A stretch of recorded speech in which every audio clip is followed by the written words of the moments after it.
Sveiki visi, šiandien noriu trumpai pakalbėti apie giesmes.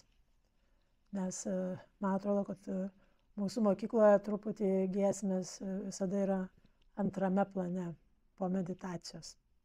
Tai norėčiau pasidalinti kai kuriais dalykais ir gal pabandyti parodyti, kad giesmės yra tam pačiame lygyje tos pačios rūšies, jeigu tai galima sakyti, tos pačios rūšies praktika kaip ir meditacija. Kai jau pradedam praktikuoti mūsų mokykloje, Kvanum mokykloje, ten iš pradžių žmonės būna, kad ten nesupranta tų giesmių arba juokinga, tai čia normalu, bet paskui jau kai pradedam normaliau praktikuoti ir tos vakarinės giesmės, kur mes giedam prieš meditaciją, manau, dauguma žmonių visai jas mėgsta ir jos visai jaučiasi kaip ir visai meditatyviai ir nėra kažkokio atstumimo ten prieš tas giesmes, kad čia ne praktika. Tai yra tokia kaip ir gal suvokiama kaip įžanga į praktiką. Ir mes, kadangi giedam ratu, kas, pavyzdžiui, Korėjoje taip nėra, tai tas sėdėjimas ratu jau tas giesmes kažkaip tai tokį bendrumo jausmą suteikia ir tokios vienos bendros meditacijos. Garso meditacijos. Tai iš tikrųjų tai galima pajusti. Dauguma žmonių tai pajunta, kai jau pradeda praktikuoti daugiau. Kai atvykau į Korėją, čia giesmės daromos visai kitaip. Visi stovi atsisukę į Budą ir centre stovi vienuolis ir jisai yra vedantysis. Ne taip, kad mes, kai mūsų mokykloje giedame chorų, bet jis yra vedantysis, jo balsas turi būti garsiausias ir visi turi tiesiog derintis prie jo ir jo neužgožti. Korėjiečių šventyklose per giesmės iš tikrųjų labai sunku pajusti tą meditatyvią atmosferą, kurią mes jaučiame mūsų zen centruose, kai mes giedame atsisėdę ratu. Ir per korėjiečių šventyklose per giesmės žmonės laisvi daryti, ką nori. Ne, tai gali, aišku, išeidinėti, ateidinėti, čia savaime, aišku, bet ir taip pat ten gali, pavyzdžiui, daryti nusilenkimus giesmių metu. Arba iš viso atsisėsti kamputį ir skaityti savo kokią nors sutrą.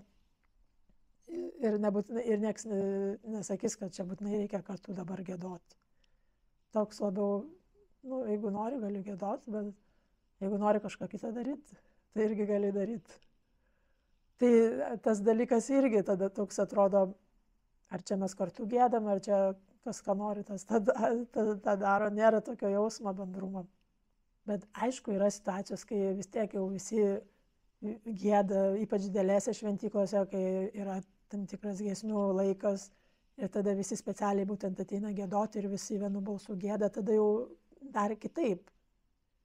Bet labai dažnų atvejų visko labai daug ir kito vyksta giesmių metu, ne tik giedojimas. Tai iš tos pusės labai sunku susitapatinti su tom korėjietiškom giesmėm ir būtent rasti tą meditatyvumą juose. Ir dar kitas dalykas yra, kad truputį giedojimas Korėjoje turi tokią neigiamą reputaciją. Ne tarp žmonių, bet gal tarp tų žmonių, gal labiau tarp žmonių, kurie praktikuoja labiau gal meditaciją, arba ypač gal iš vakariečių, tai tuo labiau ta neigiama reputacija yra iš tokių dviejų pagrindinių dalykų, kad giesmės visose šventyklose yra daroma. Nėra nei vienos šventyklos be giesmių, man atrodo. Net ir tose šventyklose, kur meditacijos labai stiprios vyksta, vien tik meditacijos, vis tiek bus pastatas, Budos salė, kur vyks giesmės. Tai reiškia, pagal tą galim suprasti, kad iš tikrųjų giesmės yra pagrindinė praktika Korėjos budizme. Jinai labiausiai prieinama bet kam. Bet kada atsiranda tas truputį keistumas, kad labai daug pasižiūri žmonės, kurie gieda, tie šiaip eiliniai pasauliečiai, kurie ateina į šventyklas ir gieda, prisijungia prie giesmių, kartu dalyvauja, labai dažnai tai jiems nėra praktika, bet tai yra būdas kažko paprašyti arba būdas daryti kažkokį tai va tokio veiksmą su viltimi, kad tau po to pagerės, galbūt fiziškai pagerės, bet labiau fiziškai dažnai būna, aišku, bet ir labiau šeimoje, su pinigais, su kažkokie tai materialiniai dalykai. Jeigu tu įdėsi tokią pastangą, gėdosi ir tada tu iš to gausi kažkokį tai, galima sakyti, dažniausiai materialų atlyginimą. Ir tai yra visiška priešingybė, ką Buda mokė. Tai visiškai nestampa su jokiais budizmo pagrindais. Bet tie žmonės dažniausiai, tai tiesiog kažkaip tradiciškai tas atsirado, toks bendras supratimas ir labai jau tenai giliai nebando atkapstyti, kas čia praktika, ne praktika. Mato, sėdi ant altoriaus auksinė statula ir gražiai atrodo, ramus veidas. Ir aiškiai, tai kažko galima paprašyti, jeigu jau kažkas sėdi. Tai žmogaus prigimtis gal čia tokia. Ir prašo. Tai labai daug, dėl to gal tas labai sunku vakariečiui, kuris papuola į korėjiečių tradiciją, tą patį tokį tradiciškiausią budizmą, suvirškinti šitą dalyką.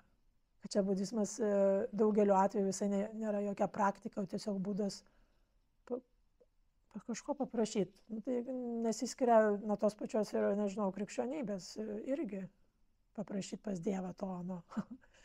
Tai tas keistas dalykas, bet po to matai, kad iš tikrųjų tie žmonės, kurie taip pradeda, aišku, yra žmonės, kurie ateina, pavyzdžiui, ten kartą per metus kažko paprašyti, tai jie ir lieka toje prašymo toje, nežinau, prašymo praktikoje, jeigu galima taip sakyti.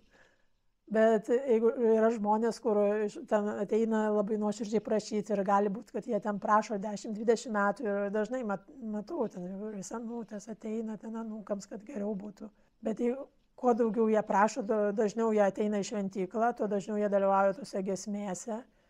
Ir natūraliai, nenori, galima pamatyti tuos žmonės, kurie jau perėjo per tą, jau yra už prašymo ribų, kurie jau tas giesmes daro kaip praktika, bet jie yra gana ilgai šventykloje, perėję per visas tas prašymo stadijas ir kad kažkaip viskas atkrito ir suprato, kad vis tiek tai yra praktika. Arba ten dėl įvairių priežasčių dažniausiai būna, arba ten vienuoliai moko, arba patys ten moko, skaito knygas, klauso dharmos kalbų ir supranta, bet labai dažnai galima pamatyti, ypač labai senas močiutės, kurios natūraliai iki to prieina, bet joms reikėjo 40 metų iki to eiti, prašė, kol vis tiek kažkaip po to pradeda tos giesmės veikti joms, net ir jei intencija iš pradžių buvo tiesiog kažko, kad gauti, bet paskui perėjo į tą praktikos būseną. Bet tai yra tas barjeras, per kurį reikia perlipti.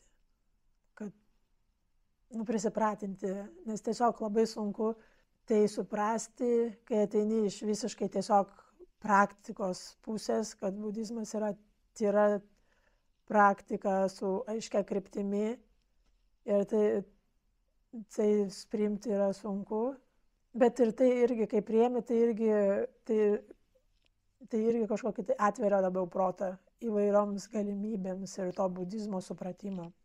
Ir ir labai sunku iš tikrųjų nežiūrėti kaip į žemesnio lygio kažkokius žmonės.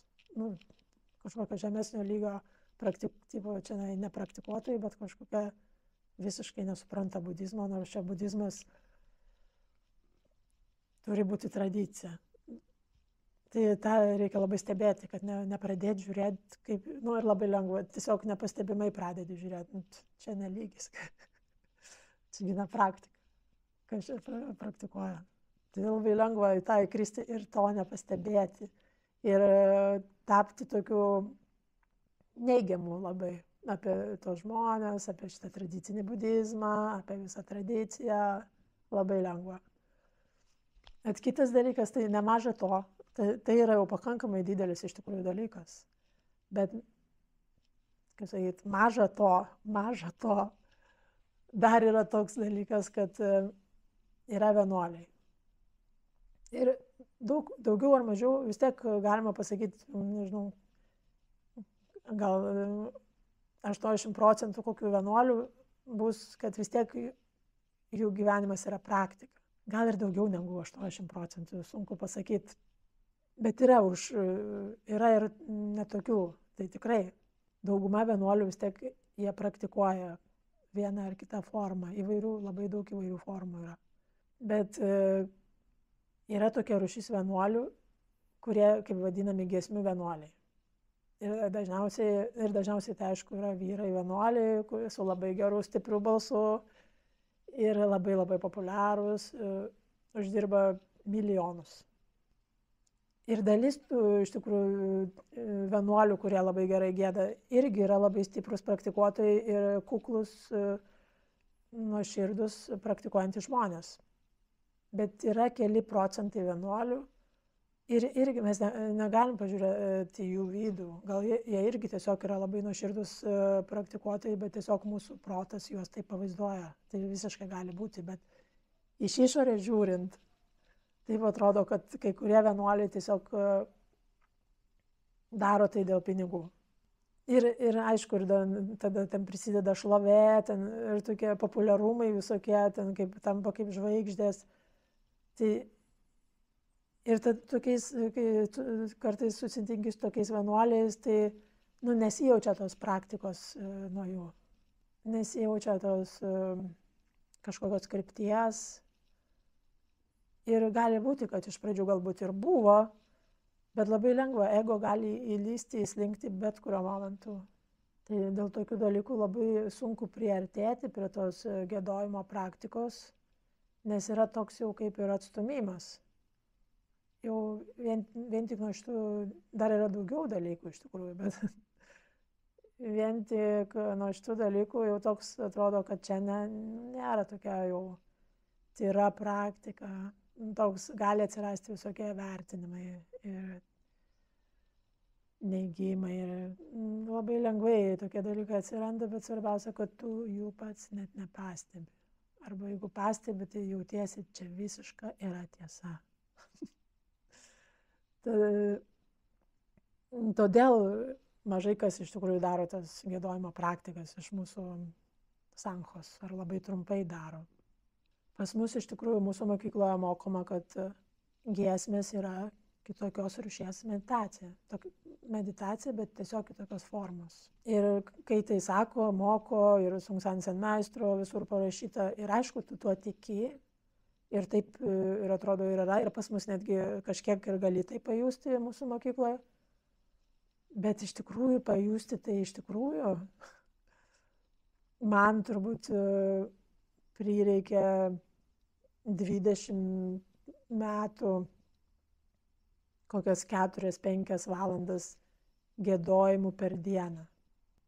Tu gali tikėti protu, gali labai vis tiek pasitikė, ką moko, tu gali, tai yra praktika, gali savo kartoti.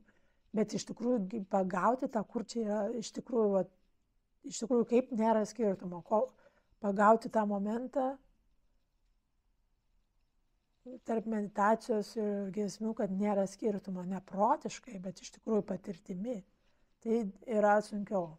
Ir tikiu, kad yra žmonės, kur labiau linkę į giesmės, ir aš esu sutikus tokių žmonių ir net ir vakaruose, kurie labiau linkę į giesmės ir kurie iškart jiems giesmės. Giesmės labiau iškart aišku, kad čia praktika ir labai tada gali labai pasinerti gerai vienu protu į giesmės, bet čia vienetai yra iš tikrųjų.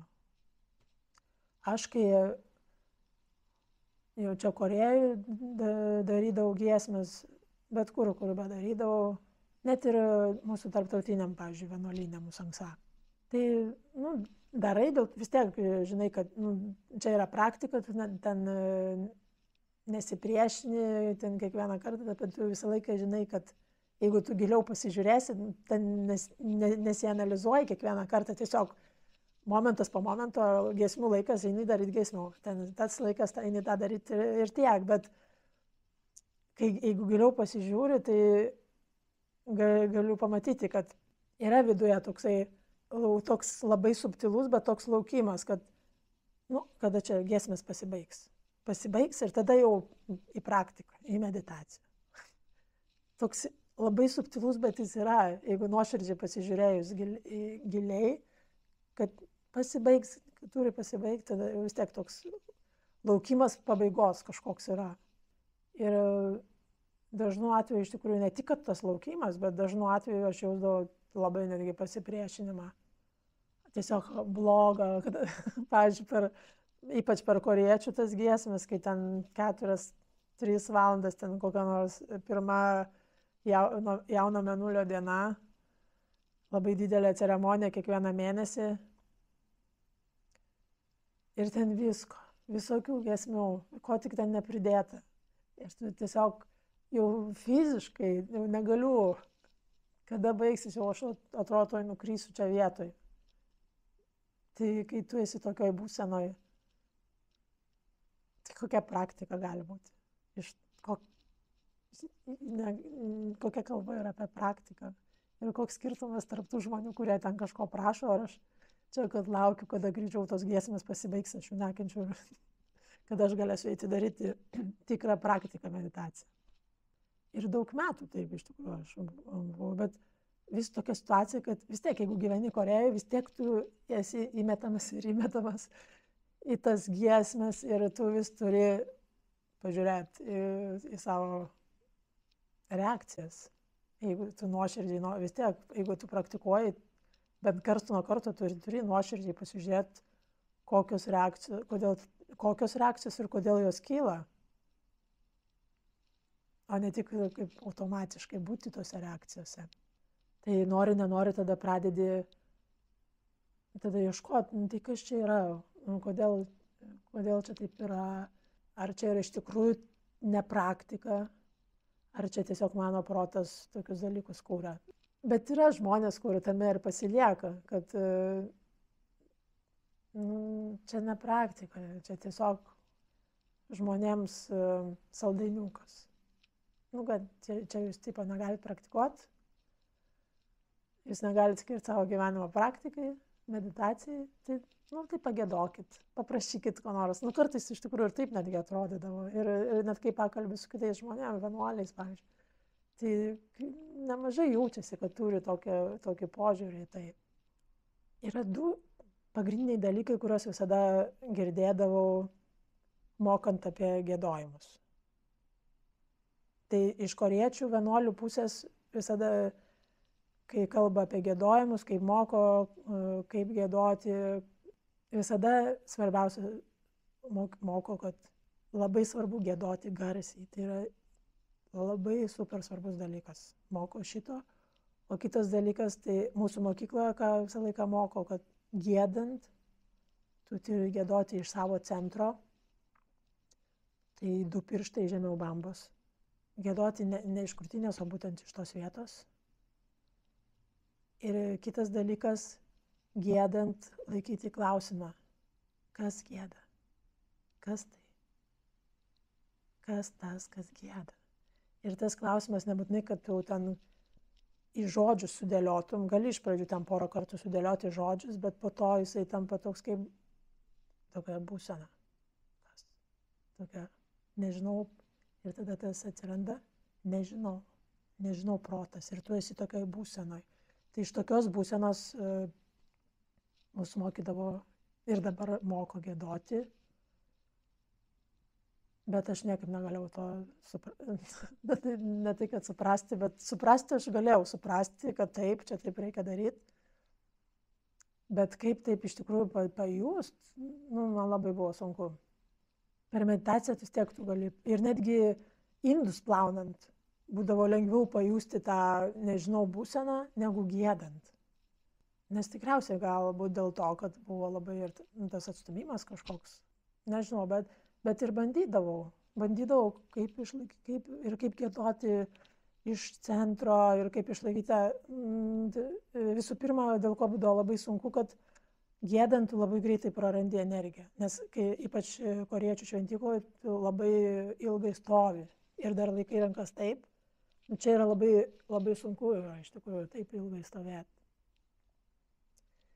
Ir tada labai greitai, tu tiesiog nėra jau net energijos, tu net negali išgiedoti jau, nes kartais man būdavo, kad aš vos nealpstu jau beveik nuo to. Kaip giedoti iš to savo centro ir kaip tuo pačiu metu išlaikyti klausimą ir tą nežinau būseną. Tai pirmą kartą aš tik pajutau, kai mes darėm ten savaitės ar kažkiek giesmės non-stop, labai ilgas. Ir tada kažkaip tai jau nenori visų pirma, tau atkrenta visi tie vertinimai ir laukimai meditacijos, nes vien tik giesmės, pavyzdžiui, visą savaitę, tai ką čia lauksi? Tai natūraliai atkrenta laukimas ir tada vertinimai irgi ten atkrenta, nes tai vis tiek jau labai ilgai ten viskas tęsiasi, labai jau ten tas protas pavargsta irgi vertinti. Tai atkrenta šitie du dideli trukdžiai ir aišku, ir tu dar labai pavargsti. Bet tuo metu, kai giedame labai ilgą laiką, pavyzdžiui, ten savaitę ir vienas kitą keičiame, moktaką, mušame paeiliui ir grupelė gieda, tai tada labiau stengiasi, nes fiziškai tau sunku, bet ir taip pat jauti, kad fiziškai visiems sunku.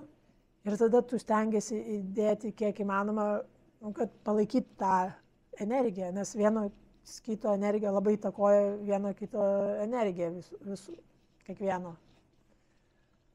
Tai ir tik tada realiai beveik 100% galėjau pajusti, kaip tai yra visiškai viename lygyje su meditacija. Bet tai ateina per garsų giedojimą. Mano atveju. Ir aš nežinau, galbūt iš tikrųjų yra ir kitokie būdai tikriausiai. Bet čia yra toks principas, kad nes jeigu tu giedi tyliai, būtent aš turiu omeny tos ilgos meditacijos metu, ilgų giedojimų metu, jeigu tu giedi tyliai, tu neturi energijos. Tu labai pavargsti fiziškai. Bet tau atsiranda, ir nesvarbu, kaip tu būtum pavargęs, jeigu tu giedi garsiai, tau atsiranda energija. Ir dėl to giedoti garsiai yra lengviau. Kai tai patiri, kai supranti, tada daug lengviau yra giedoti garsiai negu tyliai. Tai kas įvyksta, kai tu giedi garsiai? Tai visų pirma, tu daugiau turi energijos, bet kitas yra labai įdomus dalykas, kai tu dedi tas pastangas ir iš pradžių tai iš tikrųjų tokios pastangos, truputėlį netgi save reikia versti, nes tau nėra natūralu taip garsiai giedoti. Ir tai yra geriau, jau reikia stengtis giedoti garsiau, negu tau natūraliai norisi. Čia yra esmė. Čia yra esmė. Kai tu giedi garsiau, negu tau natūraliai norisi, iš pradžių tai yra gana sunku ir pasipriešinimas, ir tiek kūno, ir proto, kaip čia aš gal neteisingai, gal balsas negražus, gal nusidainuosiu, gal ne į taktą, ar kažką tokių dalykų yra ir tą perlipti yra sunku. Ir dar plus daugybė dalykų, kurie yra jau kažkokie, kurie stabdo tai daryti, bet nežinom kokie. Bet kai vis tiek darai, nepaisant tų visų dalykų. Ir gali būti netgi atrodyti geri dalykai, pavyzdžiui, kažkas gieda tyliai ir aš pristaikysiu, giedosiu tyliai. Ir gali rasti protas ir gerą paaiškinimą. Bet nepaisant bet kokių paaiškinimų, bet kokių logikų, kokias protas beduotų, vis tiek giedi garsiai. Ir truputį taip lauži save. Kai tai darai, ir gali, kaip, pavyzdžiui, jeigu niekada nesi to patyręs, tai gali net kelių dienų prireikti. Arba kelių valandų. Bet ateis momentas, kai tu fiziškai tiesiog Ir aš šitą galiu garantuoti. Jeigu pabandysit, tikrai įmanoma patirti kiekvienam, tai nėra labai super kažkokia sudėtinga praktika. Ateina toks momentas, kad staiga tie visi kažkokie blokai ir kažkas, ir ta pastanga, kur ta labai didelė, kur reikėjo įdėti į giesmės, staiga viskas vienu metu staiga nukrenta. Praktiškai, fiziškai gali pajusti. Kažkas tiesiog atsilaisvina ir tada balsas pradeda eiti tiesiog be jokios tavo pastangos, kaip upė. Tiesiog plaukti kaip upė. Ir tokia net tada būna nuostaba, kai pirmą kartą tai patiri, tai wow, kas čia? Tai visiškai kitokia kažkokia giedojimo praktika, kai patiri šitą dalyką. Ir tada, kai tas balsas pradeda tiesiog lietis, ir net tada jau atrodo, kad net turi ir nieko nedarai, kad jis tiesiog pats eina tas balsas, net nieko iš viso, tiesiog stebi. Ir tada ateina toks momentas, kai ką Sungsanzen-meistras kalba mūsų knygutėje giesmių, kada tu ir kiti, ir tu, ir balsas nėra skirtingi dalykai, kai tu tampi tuo garsu paskiau. Jau nėra, kad aš giedu, arba čia mano balsas, garsas. Jau to nebelieka, lieka tik tai, kad tu esi garsas. Per tą, kai tas viskas nukrenta, po to sekantis tai gali pajusti šitą dalyką, nes tiesiog viskas plaukia ir tu esi tas garsas. Ir net nebėra pastangos, nors iš pradžių ten reikėjo visai nemažos tos pastangos. Ir tada tas momentas, kai eini dar toliau, giedi vis tiek teka ta upė ir tu kartu, tiesiog vienas garsas, viskas vienas su visa ta. Ir tada dar gali labai aiškiai pajusti, kad tada tu 100% giedi iš savo centro. 100%. Tada ir labai aiškiai ir labai stipriai, kaip meditacijos metu iš centro sėdi visiškai ir giedi lygiai taip pat. Ir tada dar kitas dalykas, ir tada labai aiškiai atsiranda tas klausimas, kas gieda. Ir nežinau.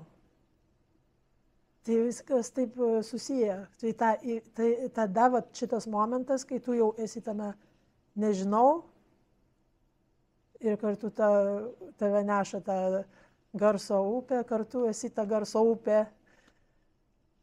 Tai ir tada tas momentas, man atrodo, tai yra kaip zen sėdėjime, kai mes irgi esame iki mąstymo ir laikome tą nežinau protą. Tai tas yra tas pats taškas iš mano patirties. Ir įdomus dalykas iš tikrųjų, kad patyrus šitą giesmių praktikoje ir paskui tai galima dar nusinešti truputį kažkokio papildomo dalyko ir meditacijos praktiką iš to, kažkokiu kaip ir pagilina dar netgi ir meditacijos pačios praktika šitokios patirtis. Taigi, tai pastanga labai svarbu. Nes kartais, kai mes giedam, mes tiesiog pusbalsių tokių, 50% giedam, 50% kažkas vyksta, bet tai iš tikrųjų, kai giedi kiek įmanoma, kiek tau išeina garsiau, tai tada ir minčių nėra. Nėra kada toms mintims atsirasti, tiesiog viską nukarta, tas garsas nukarta, tas mintis ir irgi yra dėl to didelis pliusas giedoti garsiai. Bet iš pat pradžių, ypač jeigu labai mažai ten praktikavome, tai perlipti, yra daug ką perlipti reikia. Ir daug dalykų,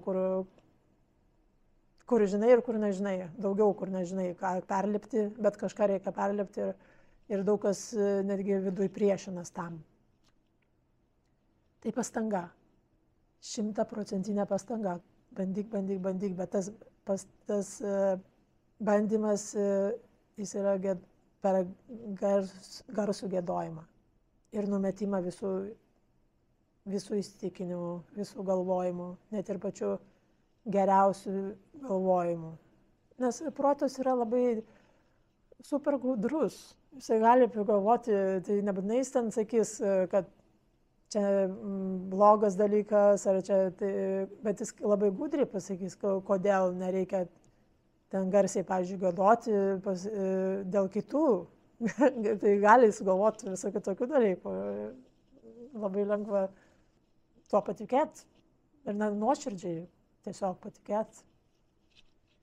Tai pastanga, giedojime, man atrodo, pastanga yra net dar svarbesnis dalykas negu meditacijoje, nes meditacijoje su pastanga truputį yra toks subtilus dalykas, kad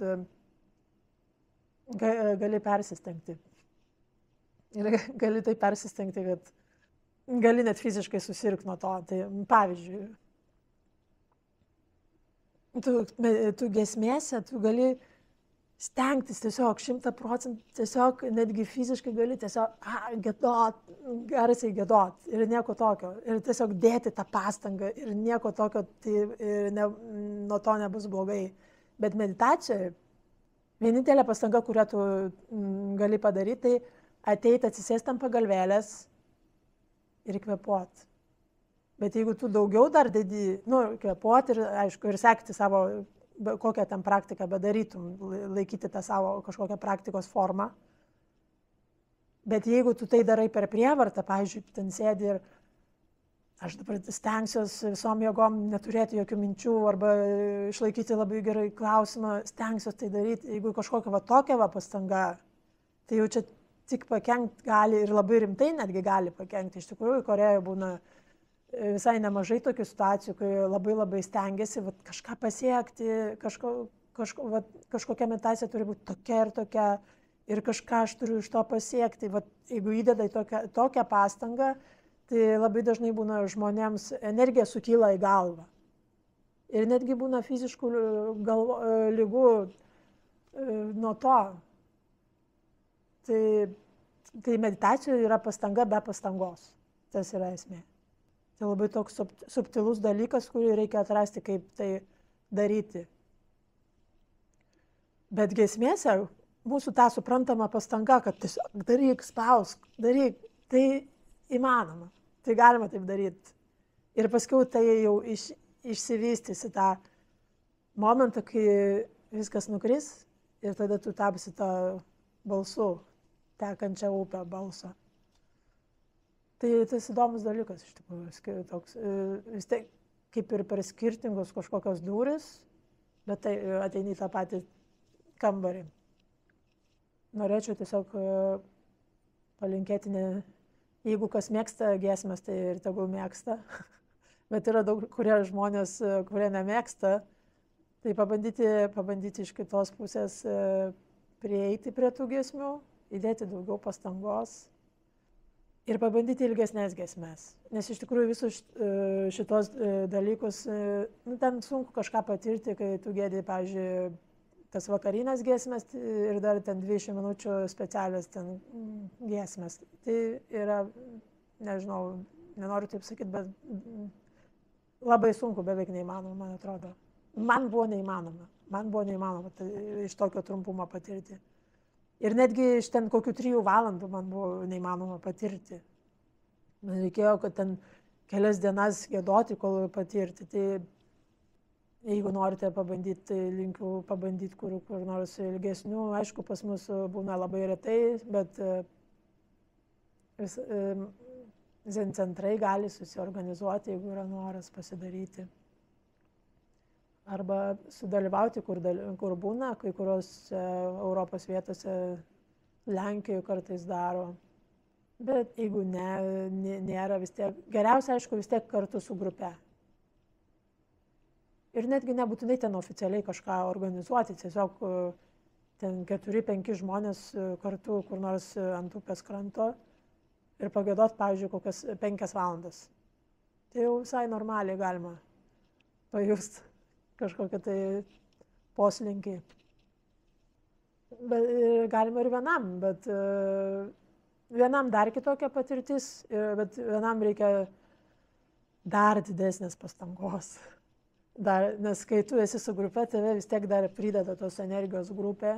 Vienam reikia labai dar iš viso tokios milžiniškos pastangos ir dar ilgiau reikia daryti, bet įmanoma ir vienam irgi įmanoma. Dar vienas įdomus yra dalykas iš tikrųjų su to, kai vieną kartą tu patiri, pavyzdžiui, tą, kur pasakojau, kad tiesiog balsas, garsas plaukia kaip upė ir tu esi ta upė.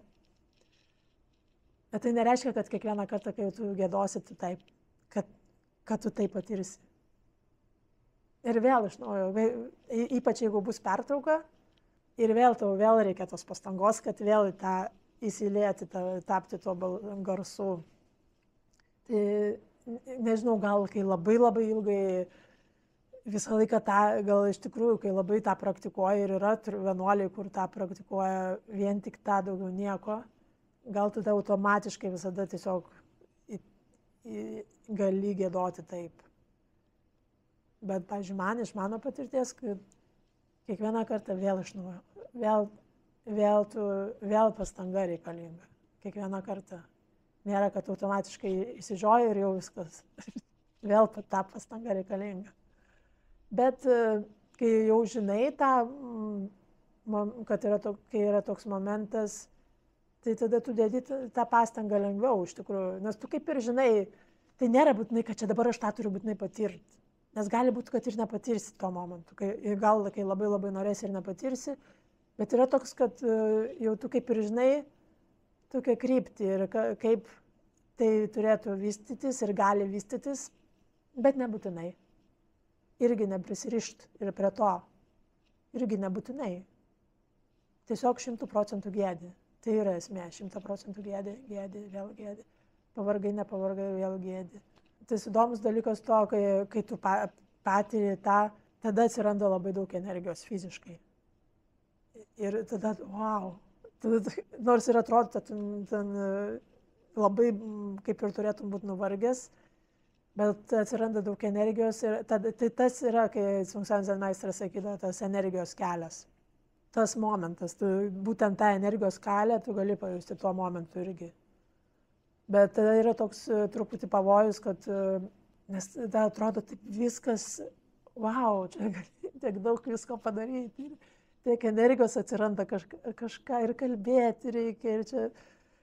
Ir net būna ir juokas labai ima, ir tokia gera nuotaika, nuo to visko gali visokių, ir čia priklauso nuo žmogaus, gal kam nors kažkokie kitokie dalykai.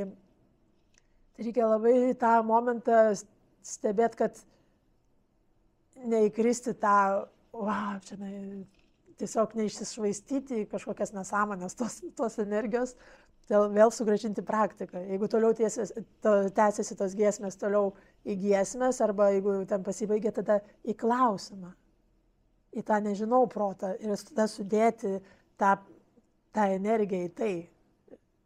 Tada tas labai stipru yra. Tai jau čia labai daug prikalbėjau visko, ko reikia ir ko nereikia, pamirškite viską ir tiesiog bandykime praktikuoti 100%. Tai yra diena po dienos, akimirka po akimirkos, nesvarbu kokioje situacijoje esame, nesvarbu kas vyksta. Ačiū.